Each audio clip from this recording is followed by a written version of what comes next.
नमस्कार दोस्तों, मैं अनिल कुमार आपके अपने YouTube चैनल एजुकेशन सरोवर में बहुत बहुत स्वागत करता हूं। जैसा कि आप जानते हैं, पिछली क्लास में हमने वेलोसिटी के पर आधारित क्वेश्चन करे थे जो हम डिफरेंशियल के माध्यम से कर रहे थे।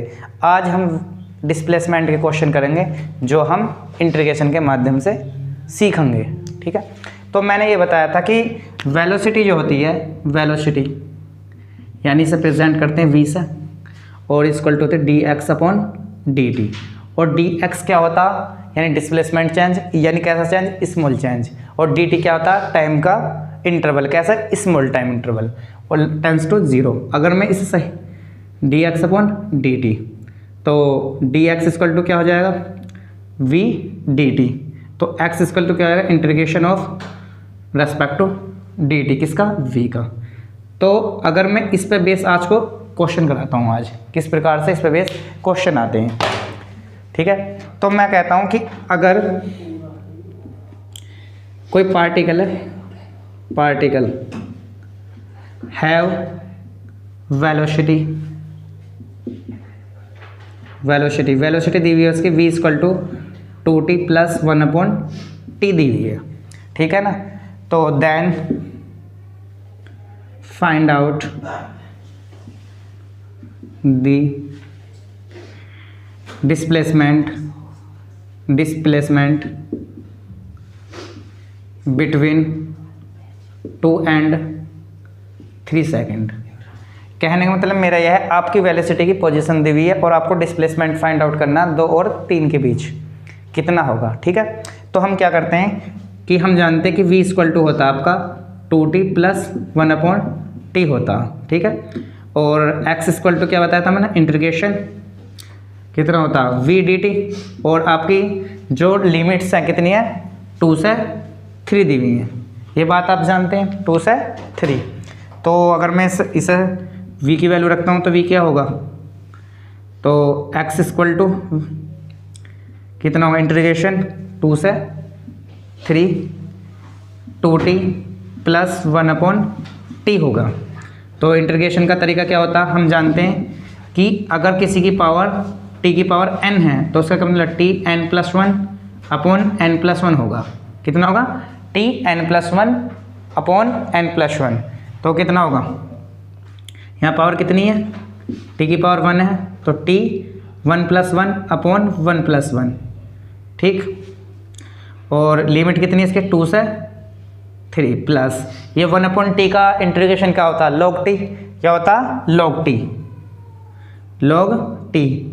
और लिमिट कितनी है इसकी, 2 से 3।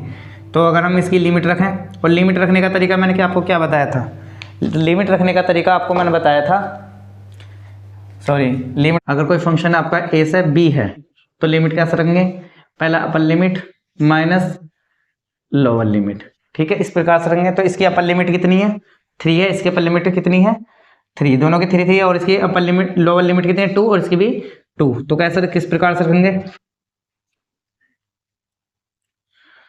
2 और 2 की पावर कितनी होगी, यहाँ पर अपर लिमिट कितनी है 3, तो 3 की पावर 2 अपॉन 2 माइनस करेंगे, लोअर लिमिट कितनी है 2 की पावर 2 अपॉन 2 प्लस यहाँ क्या रखेंगे लॉग 3 माइनस लॉग 2। ये बात समझ में आई। अगर इसे और सोल्व आउट करें तो किस प्रकार सोल्व आउट करेंगे, 2 ये 9/2 हो गया, और कितना आएगा 2 प्लस, और लॉग में अगर माइनस आता तो किसमें आ जाता है, डिवाइड में। क्योंकि आपको मैंने बताया था कि लोगोथ्रिम में लॉग अगर m अपॉन n है तो उसे कैसे लिख सकते हैं, लॉग m माइनस के लॉग n तरीके से लिख सकते हैं। ठीक है, तो क्या आ जाएगा लॉग 3/2, और ये कितना आएगा 9/2 में से 2 गए, यानी कि एलसीएम ले सकते हैं, 2 2 4 और 9 में से 4 गए 5, तो 5/2 मल्टीप्लाई बाई 2 प्लस लॉग ई 3/2। तो इसका आंसर क्या आया, 5 प्लस लॉग 3/2। ठीक है, इस प्रकार से हम सोल्व आउट कर सकते हैं। अगर आपको वेलोसिटी दी है डिस्प्लेसमेंट निकालना तो हम वेलोसिटी का क्या करेंगे, टाइम के रेस्पेक्ट में क्या करेंगे, इंटीग्रेशन। इस प्रकार से हम डिस्प्लेसमेंट निकाल सकते हैं। ये बात आपके समझ में आई। इसे आप नोट कर सकते हैं। अब बात करते हैं एवरेज वेलोसिटी। किसकी बात करते हैं? Average velocity.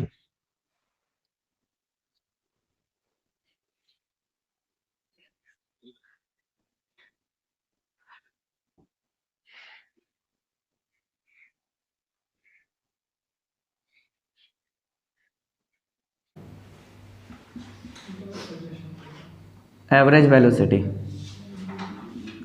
यानी कि औसत चाल, औसत वेग। औसत वेग क्या होता? कुल विस्थापन बटे कुल समय, यानी कि कुल विस्थापन चलने में लगा गया समय। अगर हम वी इसे प्रेजेंट करते हैं वी एवरेज से, तो कुल विस्थापन बटे कुल समय, यानी विस्थापन का मतलब डिस्प्लेसमेंट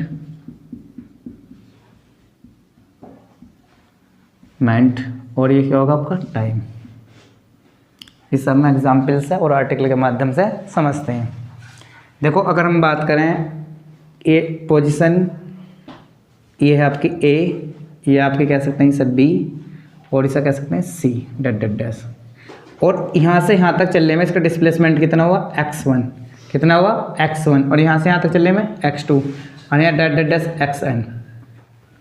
इससे टाइम t1 लगा, इससे टाइम t2 लगा, डैट डैट tn तक। तो अगर v एवरेज की बात करता हूँ तो क्या हो सकता?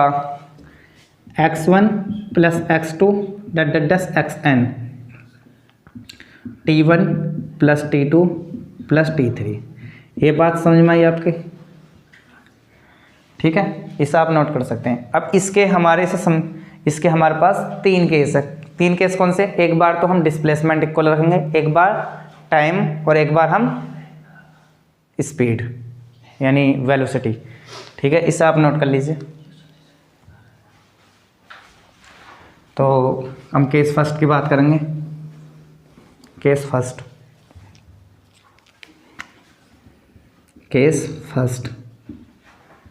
फर्स्ट का क्या केस है? देखो ये आपकी पोजीशन, ये ए पॉइंट ए है, ये बी है, और ये आपका क्या है? सी है।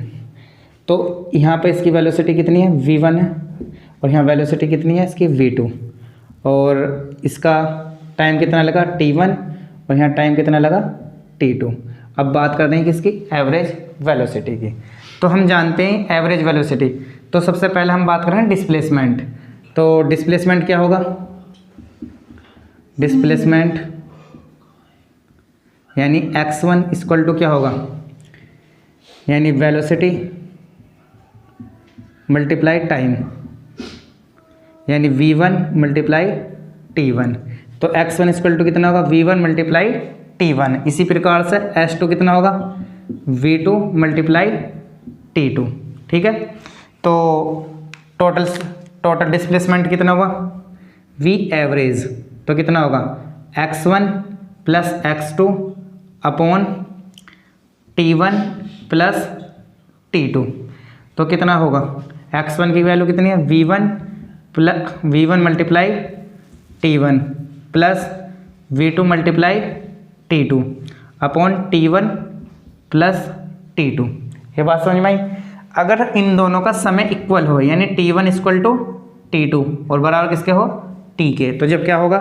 v average v1 multiply t plus v2 multiply t upon t plus t। तो क्या v एवरेज, तो t दोनों में कॉमन है, तो v1 प्लस v2 अपॉन 1 और 1 2, तो t पर से कैंसिल आउट हो जाएगा। क्या हो जाएगा? ये v एवरेज। प्रकार से जब समांतर माध्य निकालते हैं कुल पदों का योग बटे पदों की संख्या। इसी प्रकार से अगर टाइम इक्वल है तो क्या होगा? कुल वेग अपॉन वेगों की संख्या कितनी है? 2 वेग हैं तो 2 की लिखा हमने, और 1 और 1 2 दोनों का हमने सम लिखा। इस बात को आप नोट कर सकते हैं। ये तो होगा केस फर्स्ट। कब? जब हमारा टाइम क्या है? कांस्टेंट। ठीक है,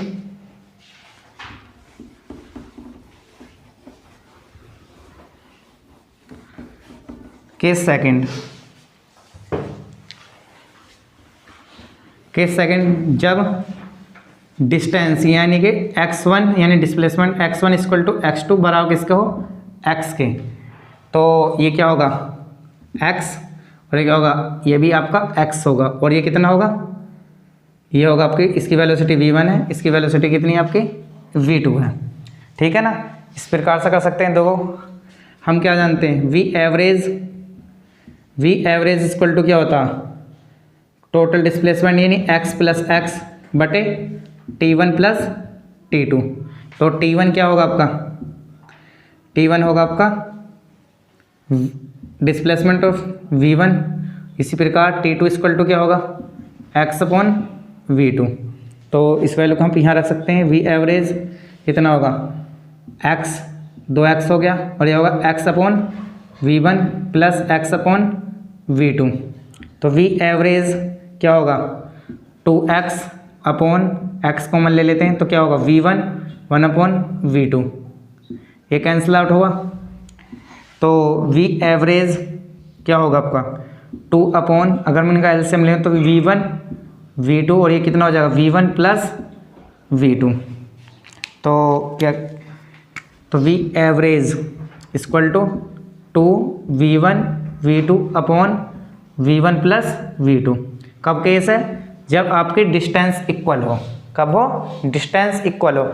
लेकिन हम इसे 2 से ज़्यादा के लिए लगा सकते हैं, 3 के लिए लगा सकते हैं। 3 के लिए क्या केस हो जाएगा, अगर हम 3 साइड दी होती तो ये आपकी x होती और ये क्या होगा आपका v3। तो 3 के केस के लिए क्या हो जाता, v average 2 v1 v2 v3, ये हो जाता v1 v2 plus v2 v3 plus v3 v1। ये किसके केस के लिए, ये 3 के केस के लिए। ये बात आपके समझ में आई, ये किससे निकला एवरेज वेलोसिटी। ठीक है, अब बात करते हैं हम एक्सेलरेशन की। किसकी बात करते हैं, एक्सेलरेशन यानी त्वरण। इसे आप नोट कर सकते हैं और इसका यार स्क्रीनशॉट ले सकते हैं।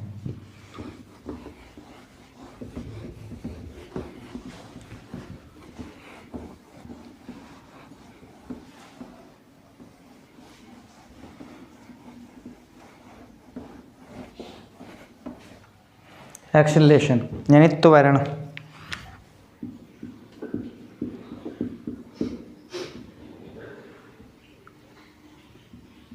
एक्सेलरेशन, ठीक है। एक्सेलरेशन क्या होता, वेग परिवर्तन की दर क्या कहलाती है, त्वरण।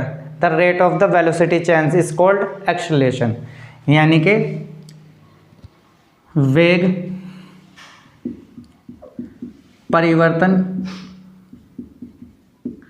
की दर क्या कहलाती है, की दर क्या कहलाती है, त्वरण की दर त्वरण कहलाती है। अगर हम अंग्रेजी में समझें किस तरीके से कह सकते हैं, the rate of changed velocity in unit time, यानी 1 सेकंड में जितना आपका वेलोसिटी चेंज होती है वो क्या कहलाती है, हमारी त्वरण कहलाती है। और त्वरण अगर हम बात करें, त्वरण यानी मैथमेटिकली त्वरण इसे प्रेजेंट किससे करते हैं, ए से। किससे प्रेजेंट करते हैं, ए से। तो क्या होगा, changed velocity upon time interval.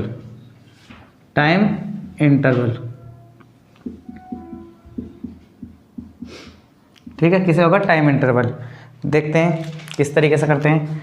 ये आपके पास एक पोजीशन है ए है, ठीक है, और इसकी वेलोसिटी यहाँ कितनी है, u है, या कह सकते हैं v1 है, ठीक है। t समय पश्चात इसकी वेलोसिटी कितनी हो जाती है, x डिस्टेंस तय करने पर, तो ये इसकी v2, यहाँ कितनी थी v1, और यहाँ टाइम कितना था 0 था, यहाँ कितना होगा टाइम t।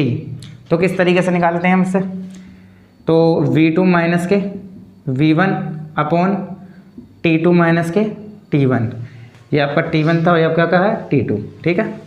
तो अगर मैं बात करूं तो हमने बताया था फिजिक्स में चेंज किससे प्रेजेंट करते हैं, डेल्टा से। तो delta v upon delta t। ये बात आपके समझ में आई।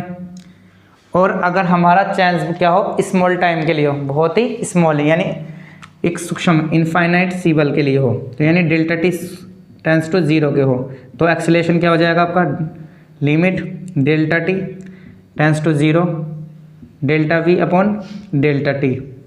तो इसे क्या कहेंगे हम, D V upon D T. ये बात आपके समझ में आई, D V upon D T. और हम एक बात जानते हैं, क्या जानते हैं हम, we know that V equal to क्या होता है, D X upon D T. क्या होता, D X upon D T. तो एक्सेलरेशन क्या होगा, तो डी अपॉन डी टी और वी की वैल्यू क्या, D X upon D T. तो इसका क्या होगा, A equal to D two X upon D T square. ये होगी इसकी डिफरेंशियल फॉर्म। क्या होगी इसकी डिफरेंशियल फॉर्म, किसकी, एक्सेलरेशन की। इसे आप नोट कर सकते हैं। एक बार मैं फिर समझा देता हूँ आपको कि अगर v बराबर D X upon D T है तो एक्सेलरेशन बराबर क्या होगा, D two X upon D T square या D V upon D T. ठीक, इसे आप नोट कर सकते हैं। ये बात आपके समझ में आई या नहीं आई।